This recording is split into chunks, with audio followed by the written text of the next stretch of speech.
Guys, it's Midnight here, and today we'll be checking out Tango Tech's What If Minecraft Had Improved Villagers. So without further ado, let's get on with the video. What if Minecraft had much better villagers? Welcome back, everybody, to What If, my series where I write a custom mod for each and every episode just to explore crazy new ideas for Minecraft. And the idea I have for today is one that I've had for a long time. In fact, I think everybody probably has. Remember way back when Mojang added a few more villager types and farmers started to actually farm the land? I got pretty excited, I got to admit.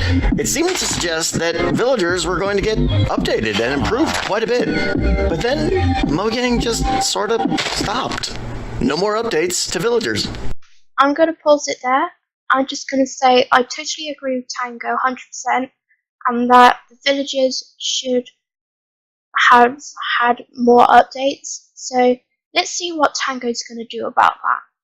So my goal today is to finish what they started and then, as always, take it to the next level. I'm going to make a wide assortment of brand new villager types and give them all unique looks, custom animations, and most importantly, their own complex daily routines based on their profession. Today, I'm going to introduce the first 4 of those new villagers. So let's get started. Say hello to the Lumberjack. Hello. Now his job, of course, is to chop down trees and gather wood. He'll automatically find the nearest tree, walk over to it, and chop it down with his trusty axe. And once the tree is fully down, he will replant a sapling in the exact same spot so that he won't put himself out of a job. As he approaches the tree, if there's a bunch of leaves in the way, he just makes real quick work of those in order to gain access to the chopping. Now, while the Lumberjack doesn't need wood himself, other villager professions living in his village definitely do. So, after chopping and collecting, he'll deliver the logs to the community storage building to share with others. And this is just one example of the many symbiotic relationships that will form within the village. Every new villager profession will rely on other professions in order to do their jobs and to stay alive. So, for example, the Lumberjack will rely on the Blacksmith to craft new axes, as his are going to get worn out and break over time. But the Blacksmith will rely on the Lumberjack for the wood to craft those axes. My first thoughts on the Lumberjack have to be that I like the design of the new villager, and I also like how he's created its daily routine, and I also love how each villager interacts with each other. Anyway, let's carry on and see what villager we have next. Okay, next villager, meet the farmer. Hello. Now, aside from his dashing new looks, this version of the farmer won't try to bounce loaves of bread off his friends' foreheads in an attempt to share food. Instead, this new farmer is the heart of all new thriving villages. He supplies the food, and everybody needs to eat. Every significant thing that every villager does will make them just a bit hungrier. When a lumberjack chops a tree, he gets a bit hungrier. When a farmer picks a crop, they get a bit hungrier. Even walking across town will make a villager just a tad hungrier. And when a villager gets really hungry, they head on over to the community storage area and grab a bite to eat. So the farmer is responsible for making sure the entire village doesn't starve to death by providing potatoes, carrots, beets, or crafted bread from the wheat that they harvest. They'll automatically seek out and harvest any fully mature crops, they'll replant as necessary, and deliver them to the community storage area for sharing. And later on in upcoming updates, I plan on adding a chef profession who will create some much higher quality foods that'll better satiate his fellow villagers. Wow, I love the farmer. The farmer, A, he looks so good, and B, I love how he's just like the heart of the community, like the heart of the village, because he has to provide all the food for the villagers. And I love how the villagers now need to eat to survive. I love that. Anyway, let's see what villager Tango has for us next. Alright, it is time to say hello to the Blacksmith. Hello. So here we have our first non-gathering villager. The blacksmith is a top-level crafting villager whose daily routine is a complex and detailed one. He's going to gather his needed raw materials from the community storage, such as wood, coal, and ores, and then he's going to spend his day hard at work inside his blacksmith building. His furnaces will be kept stocked with fuel, and he will smelt all his ores into bars for crafting. Once he has enough bars, the blacksmith will put his shiny new hammer to use and craft all kinds of tools and weapons needed by the rest of his village community. Whichever tools are most in demand is what he is going to prioritize in his crafting, and once he's done crafting each one, he'll deliver them to the community storage for others to pick up as needed. So now's also a good time to mention that aside from hunger and eating food, all villagers will also have a few other goals that they need to meet. While I haven't got around to implementing it yet, all villagers are going to need to sleep at nighttime. So when night falls, they will return to their personal homes, maybe light a few torches and relax for a little bit, but eventually they will fall asleep in their beds for some much needed rest. Villagers will also need to stay happy. Too much work makes a villager go insane, and nobody wants that. So in upcoming updates, you might see villagers stop and socialize with friends for a bit, maybe play with some of the kids in town, or even visit the local tavern at night and get a bit rowdy. My goal is to have a living, breathing town that is just fun to sit back and watch. Right, so the blacksmith, like the others, it looks amazing. And I love how he's the character that has to provide all the tools and that he knows where to get his materials from. I love how it's just a whole big community. And in a way, he's also part of the heart of the community because he has to make the tools for all the other villagers. I also love how villagers now have to sleep at night and they have social events. I know that's all coming in the future, but I love how they're going to have social events and all that. He even said they're going to have a tavern. I mean, that sounds awesome. Okay, let's say what the last villager is. Alright, last villager, let's give a welcome to the miner. Hello. You might have been wondering where the blacksmith was going to get all of his coal and ores from. Well, now you know. The miner is a pretty amazing villager. No more will you have to go strip mining for diamonds because the miner is going to do it for you.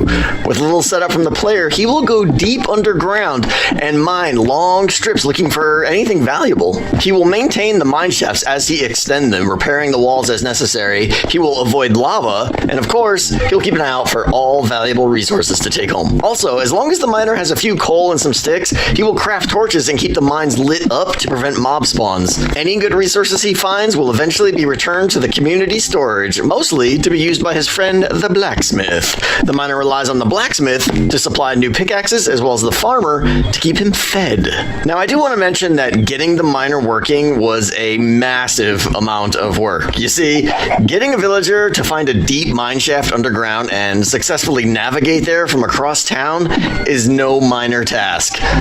When I tried, I ran into a huge setback, and it's why this video took way longer to come out than all the previous ones. It turns out the core pathfinding system in Minecraft has some pretty big limitations. Entities can only attempt to move so far before the pathfinding system just gives up. And actually, it's understandable why it gives up, because it's a very inefficient algorithm. So I had a pretty huge decision to make. If I wanted my villagers to not have constant pathfinding issues, I needed to replace the entire existing system in Minecraft to be more efficient and support much longer travel distances. So I implemented something called hierarchical pathfinding. You can see it at work right here as it builds its hierarchy of pathing connectivity graphs.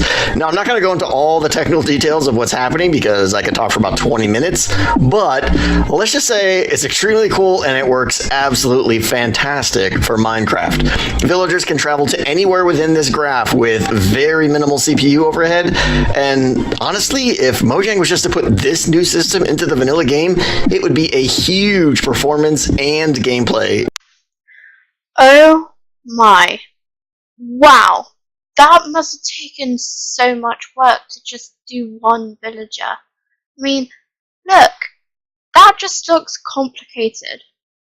Anyway, my thoughts on the miner is, well, I just like the others, I love the design, and I also just love how he's been able to create these villagers that can find their way around the village and can actually find their way into a mine shaft.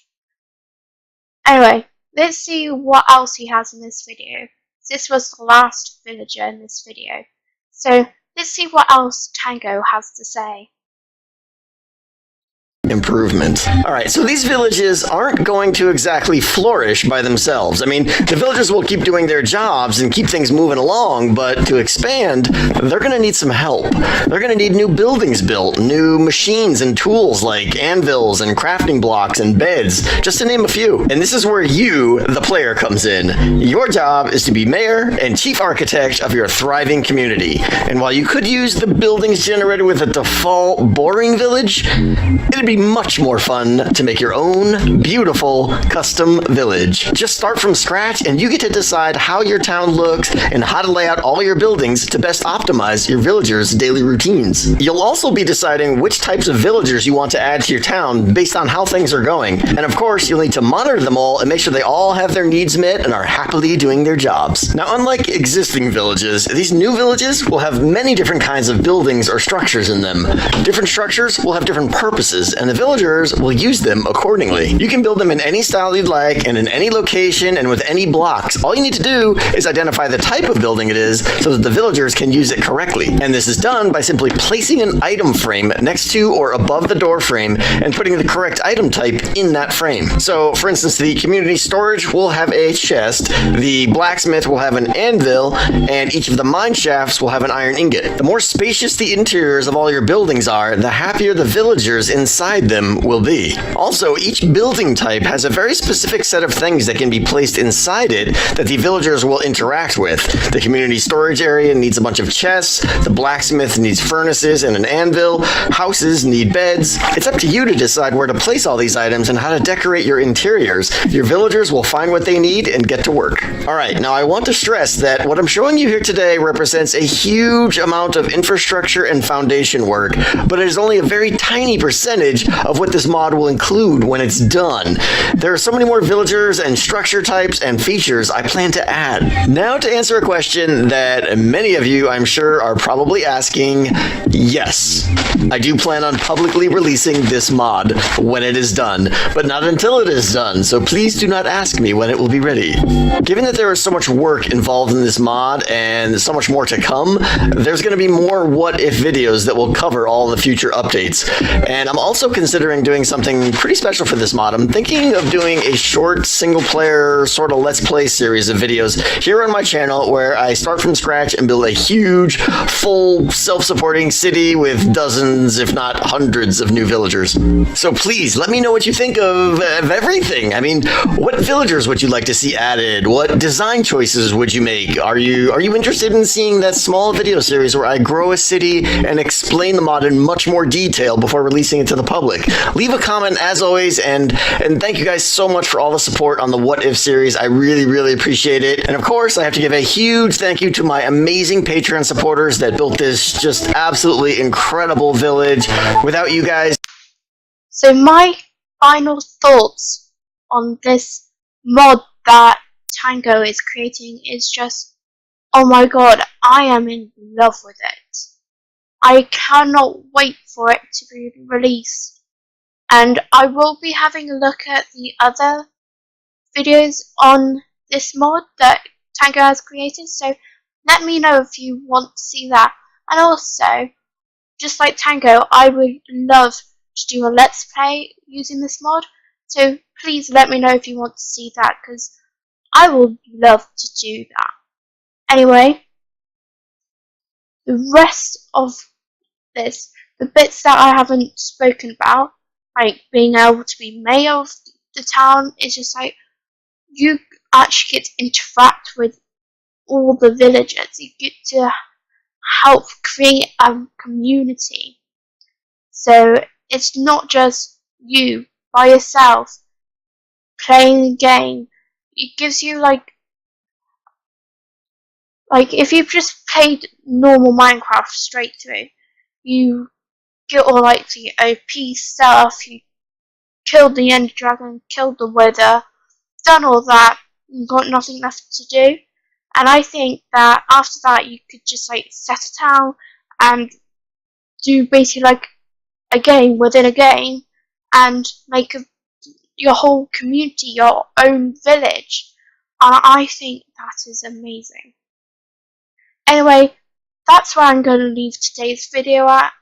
I hope you guys did enjoy, and remember, like and subscribe, and remember, my little fledglings, stars are always on your side.